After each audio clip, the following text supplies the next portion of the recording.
Basic account की class में बच्चों आप सभी का स्वागत है। मैंने पहले भी आपको कहा है, अगर आपको अकाउंटिंग फील्ड में करियर करना है तो अकाउंट की कुछ बेसिक चीज़ें होती, आपको उसे जानना बहुत ही ज़रूरी है। अगर आपको अकाउंट का आपका बेस अगर स्ट्रांग है तो आपको एडवांस अकाउंट समझने में दिक्कत नहीं होती। और 90% यूज़र को बेसिक ही स्ट्रांग नहीं होता है, इसके लिए उनको बाद में अकाउंटिंग में दिक्कत होती। इसके लिए अकाउंट के कुछ बेसिक वर्ड होते हैं, तो हम अगर उसे डिटेल वे से समझे तो हमें आगे चल के अकाउंटिंग हार्ड नहीं जाती। इसके लिए आज का जो हमारा वीडियो है वो अकाउंटिंग के बेसिक स्ट्रक्चर के बेस पे है। तो सबसे पहले 90% जो भी अकाउंटेंट है उनको आज का जो टॉपिक है वो यूज़ में आता है अकाउंटिंग के वर्क के टाइम पे। तो सबसे पहले एक बार आप स्क्रीन के ऊपर देखो और पहले समझ लो हम इस वीडियो में क्या सीखने वाले। तो इस वीडियो में हम देखने वाले एसेट क्या होती है, एसेट कितने पार्ट में डिवाइड होती है और एसेट का अकाउंटिंग में क्या इम्पैक्ट होता है। इन सारी चीज़ों को हम इस वीडियो में कवर करने वाले। सबसे पहले अगर आप वीडियो देख रहे तो वीडियो देखने से पहले आप जो भी आज का पॉइंट सीख रहे तो उन सारे पॉइंट को आप आपके नोटबुक में रिकॉर्ड करके लिखो और उसका जो मीनिंग है वो आप मराठी या हिंदी में आपके नोटबुक में रिकॉर्ड करके रखो, जो आपको वीडियो समझने में आपको आसानी होगी और बाद में आपको वीडियो ख़त्म होने के बाद आपने अगर आपके नोटबुक में लिख लिया तो आप बाद में देख के भी उसको समझ सकते हैं। इसके लिए चलो हम आज के टॉपिक के ऊपर शुरू करते हैं। सबसे पहले आप एक बार स्क्रीन के ऊपर देखो, यहाँ पे मैंने कुछ वर्ड्स लिखे। सबसे पहले जो वर्ड्स है वो है एसेट। अब सर ये एसेट होता क्या है? एसेट मीन्स अगर हम किसी बिजनेस की अकाउंटिंग करते तो उस बिजनेसमैन की हमारे को प्रॉपर्टी देखना है, उसके पास कौन कौन सी प्रॉपर्टी है।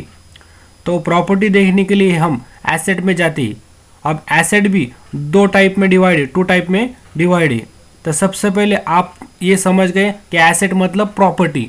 अब प्रॉपर्टी को कितने पार्ट में डिवाइड किया वाला है? 2 पार्ट में। यहाँ पे एक बार आप स्क्रीन के ऊपर देखो, सबसे पहले 1 नंबर करंट एसेट और उसके बाद ये 2 नंबर में फिक्स एसेट। अब sir first current asset, second है फिक्स एसेट।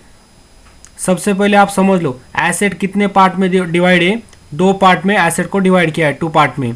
सबसे पहला जो पार्ट है वो है करंट एसेट और सेकंड जो पार्ट है वो है फिक्स एसेट। हम इतना तो समझ गए, एसेट मीन्स प्रॉपर्टी। अब इन लोगों ने क्या किया, प्रॉपर्टी को 2 पार्ट में डिवाइड किया, current asset, fix asset, current asset, fix asset.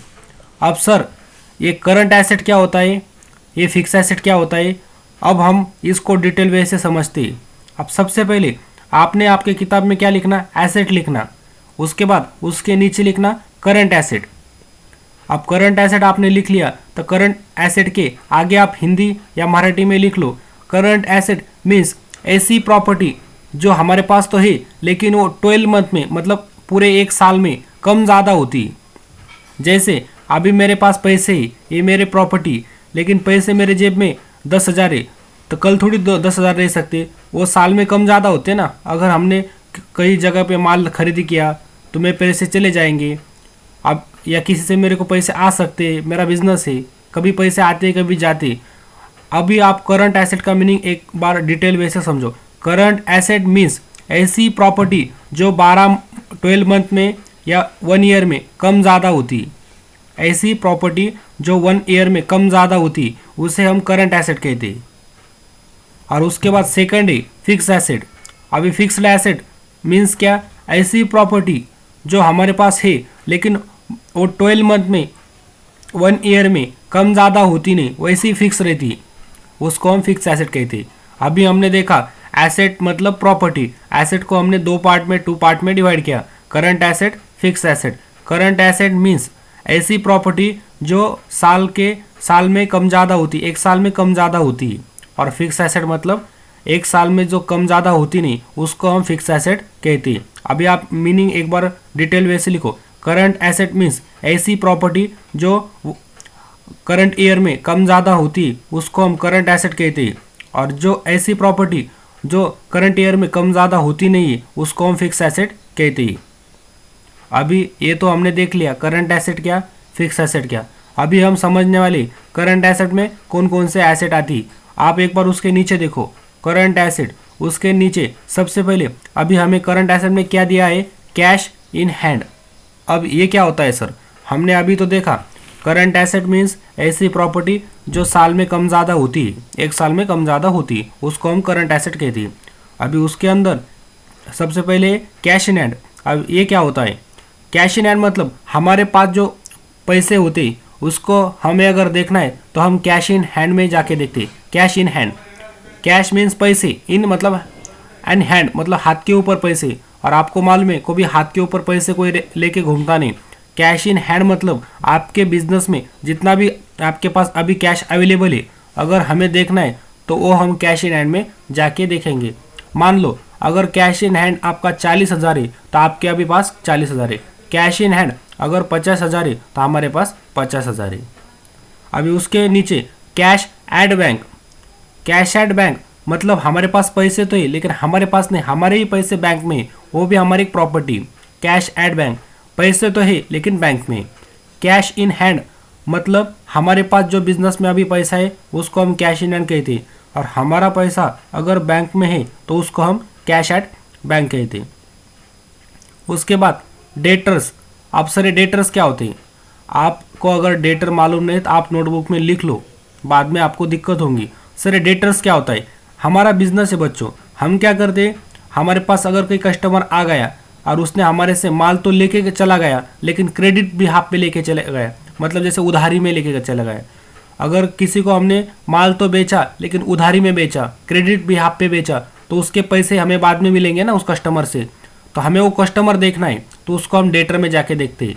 Debtors means हमने माल बेचा, क्रेडिट भी हाथ पे बेचा, हमने माल बेचा और क्रेडिट भी हाथ पे बेचा, तो जो कस्टमर को हमने क्रेडिट से माल बेचा है अगर उसको हमें देखना है तो हम डेटर में जाके देखेंगे। ये डेटर का प्रॉपर मीनिंग है।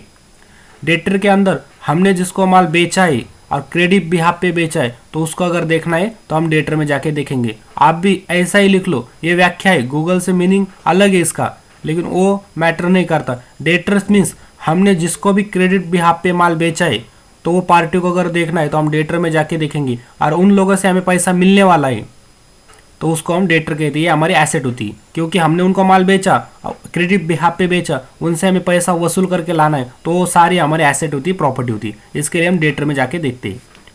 अभी उसके बाद है स्टॉक है।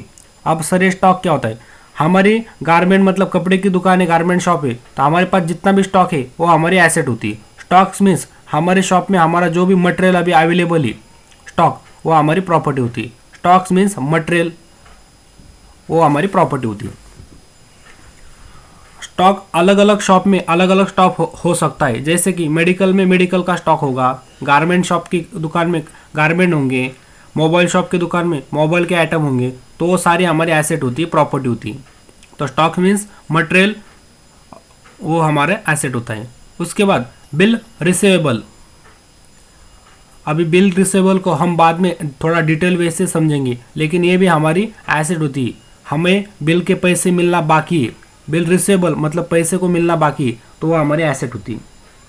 उसके बाद ही प्रीपेड एक्सपेंसेस। अब सर ये प्रीपेड एक्सपेंस क्या होती है, प्री पेड एक्सपेंसेस मतलब प्री मतलब पहले, पेड मतलब देना, और एक्सपेंस अगर हमने मान लो अगर मुझे किसी को मेरा ऑफिस का किराया देना है तो किराया हम कब देते, जब हमारा पूरा महीना कंप्लीट होगा उसके बाद ही हम उनको किराया देंगे, लेकिन मैंने वैसा ही नहीं किया, उनको 5-6 महीने का किराया पहले ही दे दिया मैंने, तो उसको मैं एग्जाम्पल के ऐसा कहूँगा, प्रीपेड रेंट। रेंट मतलब किराया, प्रीपेड रेंट, प्री मतलब पहले ही देना, मैंने उनको पहले ही 4-5-6 महीने का किराया पहले ही दे दिया, उनसे मैं रिटर्न भी ले सकता हूँ क्योंकि मैं अभी महीने कंप्लीट होने में टाइम है, तो ये मेरी एसेट होती। प्रीपेड मतलब टाइम के पहले ही हमने किसी को पैसे देना, हम उससे रिटर्न भी ले सकते, ये हमारी एसेट होती। आप उसके आगे लिख लो प्रीपेड, टाइम से पहले ही किसको पैसा देना, प्री मतलब पहले, पेड मतलब देना, एक्सपेंस मतलब खर्चे की पेमेंट पहले ही करना, ये हमारी एसेट होती है, हम पैसे रिटर्न भी ले सकते हैं। उसके बाद short term loans and advance. अगर हमने किसी को शॉर्ट टर्म मतलब कम कालावधि का हमने किसी को लोन हमने दिया या किसी को एडवांस दिया तो हम उनसे रिटर्न भी ले सकते, ये हमारी एसेट होती है, प्रॉपर्टी होती है। शॉर्ट टर्म मतलब कम टाइम की, 1 साल से कम, तो जो भी एसेट हमारी 1 साल से कम होती है वो हम करंट एसेट में जाके देखते हैं। Short term loans and advance, इसके आगे आप लिख लो किसी को कम कालावधि से कम टाइम में लोन देना, कम टाइम से लोन देना या किसी को एडवांस देना, हम उनसे रिटर्न भी ले सकते हैं, हमारे पैसे हमारी प्रॉपर्टी होती है। उसके बाद शॉर्ट टर्म इन्वेस्टमेंट, कम कालावधि की, इसको हम गुंतवणूक कहते हैं। अगर हमने कई पैसे हमारे इन्वेस्ट कर दिए तो वो भी हमारी प्रॉपर्टी होती है, लेकिन अगर शॉर्ट टर्म मतलब कम कालावधि की अगर रही तो हम करंट में जाके देखते हैं, और लॉन्ग टर्म की इन्वेस्टमेंट होती तो हम फिक्स एसेट के अंदर देखते हैं। ये सारी हमारी एसेट होती है। अभी हमने देखा कि करंट एसेट मतलब क्या, एक बार फिर से समझो। करंट एसेट मतलब ऐसी प्रॉपर्टी जो 12 महीने में 12 महीने में कम ज़्यादा होती है। जो प्रॉपर्टी कम ज़्यादा होती उसे हम करंट एसेट कहते हैं।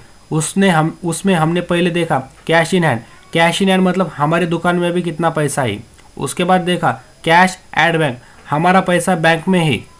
उसके बाद डेटर्स, हमने किन किन को क्रेडिट बिहाफ पे माल बेचा, अगर उनको हमें देखना है तो हम डेटर में जाके देखेंगे। स्टॉक, हमारे पास अभी कितना माल बचा वाला है तो हम स्टॉक में जाके देखेंगे, ये हमारी प्रॉपर्टी होती है। बिल रिसीवेबल, हमें कौन कौन से बिल के पैसे मिलने बाकी है तो हम बिल रिसीवेबल में जाके देखेंगे। बिल के पैसे मिलना बाकी है तो ये हमारी प्रॉपर्टी होती है। प्रीपेड एक्सपेंसेस, हमने किस किस को टाइम से पहले पैसे दे दिए तो हम उनसे रिटर्न भी ले सकते हैं, ये हमारी प्रॉपर्टी होती है। Short term loans and advance, हमने किसको कम टाइम से शॉर्ट वे से किसको लोन दिया, किसको एडवांस दिया तो हम उनसे रिटर्न भी ले सकते हैं, ये हमारी प्रॉपर्टी होती है। शॉर्ट टर्म इन्वेस्टमेंट, कम टाइम की गुंतवणूक, इन्वेस्ट करना, तो कम टाइम की मतलब ये हमारी प्रॉपर्टी होती है। हम ज़मीन में, लैंड में, बिल्डिंग में कहीं भी पैसे हमारे इन्वेस्ट किए तो हम ये हमारी प्रॉपर्टी होती है, उसको हम करंट एसेट में जाके देखेंगे।